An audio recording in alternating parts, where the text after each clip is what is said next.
বিশ্বকাপের প্রথম রাউন্ডে নিজেদের দ্বিতীয় ম্যাচে মুখোমুখি হতে যাচ্ছে পাঁচবারের বিশ্ব চ্যাম্পিয়ন ব্রাজিল ও হাইতি। এই ম্যাচ ঘিরে তুমুল উত্তেজনাকর পরিস্থিতি অন্তত অপেক্ষা করছে ফুটবল বিশ্বে।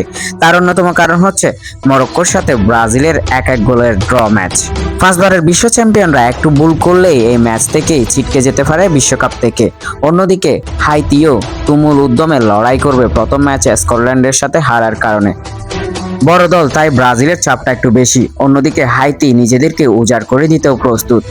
হাইতির জন্য আরেকটি স্বস্তির খবর হচ্ছে ইনজুরি আক্রান্ত নেইমার এবারও তাদের বিপক্ষে খেলছে না। নেইমার ছাড়া ব্রাজিল অনেকটা ছন্দহীন বলা চলে, যার কারণে সেই সুযোগটাও নিতে পারে। যদিও ব্রাজিল হাইতি ইতিহাস ভিন্ন কথা বলছে। ব্রাজিল হাইতি 3বার মুখোমুখি হয়েছে ফুটবলে, এর মধ্যে 3বারই জিতেছে ব্রাজিল। পাঁচবারের বিশ্ব চ্যাম্পিয়নরা একবার 4-0 গোলে, একবার 6-0 গোলে এবং সর্বশেষ 2016 সালে কোপা আমেরিকাতে হাইতিকে রীতিমতো 7-1 গোলে উড়িয়ে দিয়ে 7-এর 7 উপহার দিয়েছিল ব্রাজিল। গুরুত্বপূর্ণ ম্যাচে ঘুরে দাঁড়াতে জানে ব্রাজিল, অন্যদিকে হাইতিও ছাড় দিতে নারাজ। তাই তো ফুটবল আরেকটি রোমাঞ্চকর ম্যাচ উপভোগ করতে যাচ্ছে।